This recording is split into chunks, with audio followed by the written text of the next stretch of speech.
ఉన్న బంగారాన్ని విడిపించి ఆ రోజు ఆన్లైన్ రేటుకే మేము కొంటాం. Sharma gold company.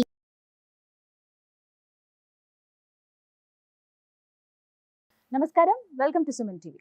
ఈ క్రోధి నామ సంవత్సరంలో 27 నక్షత్రాల్లో జన్మించిన వారికి ఎలాంటి ఫలితాలు ఉండబోతున్నాయి, అలాగే వారు చేసుకోవాల్సిన పరిహారాలు ఏమిటి, వీటి గురించి వివరించేందుకు ప్రస్తుతం మనతో పాటు ఉన్నారు ప్రముఖ జ్యోతిష్యులు, తంత్రశాస్త్ర కోవిదులు డాక్టర్ ప్రదీప్ జోషి గారు. వారితో మాట్లాడి మరిన్ని విషయాలు తెలుసుకుందాం. గురుగారు నమస్కారం అండి. శ్రీమాత్రే. గురుగారు, కృతికా నక్షత్రం వారికి క్రోధి నామ సంవత్సరంలో ఎలా ఉండబోతోంది? శుభ ఫలితాల కొరకు వారు చేసుకోవాల్సిన పరిహారాలు ఏమిటండి? నక్షత్ర ఫలితములను ఉంటాయి. ఒకటి మనం గుర్తుపెట్టుకోవాలి, చాలా మందికి వాళ్ళ జన్మ నక్షత్రం ఏందో కూడా వాళ్ళకి తెలియదు. మీ జన్మ నక్షత్రం ఇంపార్టెంట్. ఇప్పుడు నేను చెప్పేది ఏది, జన్మ నక్షత్రం, నామ నక్షత్రము కాదు. నామ నక్షత్రం వేరు, జన్మ నక్షత్రం వేరు. నామ నక్షత్రానికి ఏ రాశి ఫలాలు గాని, ఏ గోచార ఫలితాలు గాని వర్తించవు. పేరు పేరే, పేరులో కొంచెం బలం ఉండాలి, అంతకుమించి ఏం లేదు. అది న్యూమరాలజీ అనుకోండి. నేను చెప్పేటువంటి పరీక్ష ఏవైతే నక్షత్ర ఫలితాలు ఏవైతే ఉన్నాయో ఇవి జన్మ నక్షత్రం అయితే తెలుసుకోవాలి. మీ జన్మ నక్షత్రం మీకు తెలియదంటే నా వెబ్సైట్కి విజిట్ అవ్వండి. అక్కడ మీ date of birth, time, place అన్ని కూడా ఎంటర్ చేయండి. మీకు మీ యొక్క జాతకం మీకు ఈమెయిల్లో PDF రూపంలో వస్తుంది. ఇది 500 పేజీలకు పైగా వస్తుంది. డే టు డే రిపోర్ట్ తో సహా వస్తుంది. అంటే ఈ రోజు ఏం జరగబోతుంది, రేపు ఏం జరగబోతుంది అనేది సూచన ప్రాయంగా డే టు డే రిపోర్ట్ తో సహా వస్తుంది. సో అది మీరు స్వీకరించవచ్చు. మీ జన్మ నక్షత్రం అక్కడి నుంచి తెలుసుకోండి. పేర్లను బట్టి ఇప్పుడు శ్రీనివాస్ అని పేరు ఉంటుంది, అందరు తులారాశి అని చెప్పేస్తారు. కాదు. ఇప్పుడు వెంకటేష్ అంటారు, వేవో కాకి మృగశిర నక్షత్రము అంటే ఇది మిథున రాశి అని చెప్పేస్తారు. కాదు.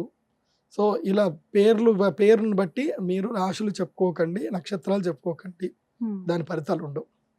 సో ఇప్పుడు ఈ సంవత్సరము క్రోధినామ సంవత్సరంలో ఒక్కొక్క నక్షత్రం వారికి ఎలా ఫలితాలు ఉన్నాయో చెప్తాను. అందరూ జాగ్రత్తగా వినండి. మీ జన్మ నక్షత్రాన్ని బట్టి మీరు నోట్స్ రాసుకోండి. కృత్తికా నక్షత్రం. కృత్తిక అంటే ఇది కార్తికేయ నక్షత్రం అంటారు. ఇది మంచి నక్షత్రము, సూర్యుడు అధిపతి కలిగినటువంటి నక్షత్రం ఇది. ఈ కృత్తికా నక్షత్ర జాతకులకి ఏంటంటే తగ్గేదేలే అన్న డైలాగ్ ఈ సంవత్సరం కొట్టొద్దు. ఇంకా తగ్గేదే లేదు, నువ్వు చెప్పినట్టు నేను ఎందుకు వినాలి, ఇవేవి వద్దు. ప్రశాంతమైన చిత్తముతోటి ఉద్యోగం చేసుకోండి. ఈ సంవత్సరము ఉద్యోగ నష్టము, వ్యాపార నష్టము, ధన నష్టం ఉంటుంది. దూర ప్రయాణాలు చేయవలసిన పరిస్థితులు ఏర్పడతాయి. స్నేహితుల వలన ఇబ్బందులు కలుగుతాయి. కాబట్టి స్నేహధర్మ విషయంలో జాగ్రత్తగా ఉండండి. నా ఫ్రెండే ఒక 5 లక్షలు ఇస్తే పోయేదేముంది, ఇచ్చేయి అని చెప్పేసి ఒక 5 లక్షలు ఇచ్చేసి నోటు పత్రం లేకుండా ఇచ్చారనుకోండి, తర్వాత ఆ ఫ్రెండ్ తోటి మీరు గొడవ పెట్టుకోవాల్సి వస్తుంది. మంచి ఫ్రెండ్షిప్ పాడైపోతుంది. అయితే ఫ్రెండ్షిప్ నిలబెట్టుకోవాలి, లేదంటే 5 లక్షలు వదులుకోవాలి. ఇలాంటి పరిస్థితులు జరుగుతాయి. అందుకోసం ఇవన్నీ జరుగుతున్నాయి కాబట్టి చెప్తున్నా ఎక్స్పీరియన్స్ బట్టి. సో ఈ సంవత్సరములో ఏం చేయాలి కృత్తికా నక్షత్రం అంటే మొహమాటాన్ని వదిలేయాలి.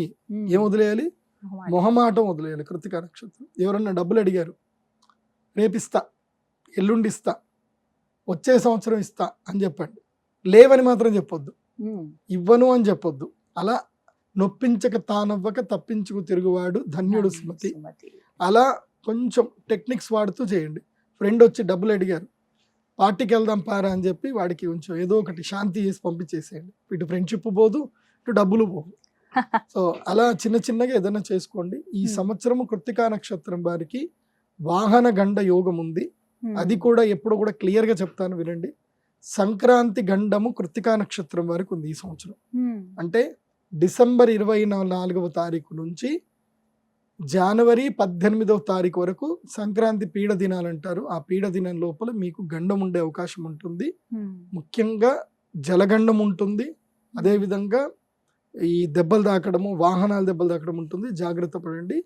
మీరు అప్పటికే ఈ గ్రహణానికి అరిష్ట నివారణ తంత్రం చేయించుకుంటే మీకు మంచిదే. కాకపోతే వృషభ రాశి వారికి అంటే ఇప్పుడు ఈ యొక్క కృత్తికా నక్షత్రం మేషరాశిలో ఎవరైతే ఉంటారో వాళ్ళ గ్రహణ పూజ తప్పకుండా చేయించుకోండి. వృషభ రాశి లోపలికి వచ్చింది అనుకోండి, పెద్దగా ఏం అక్కర్లేదు.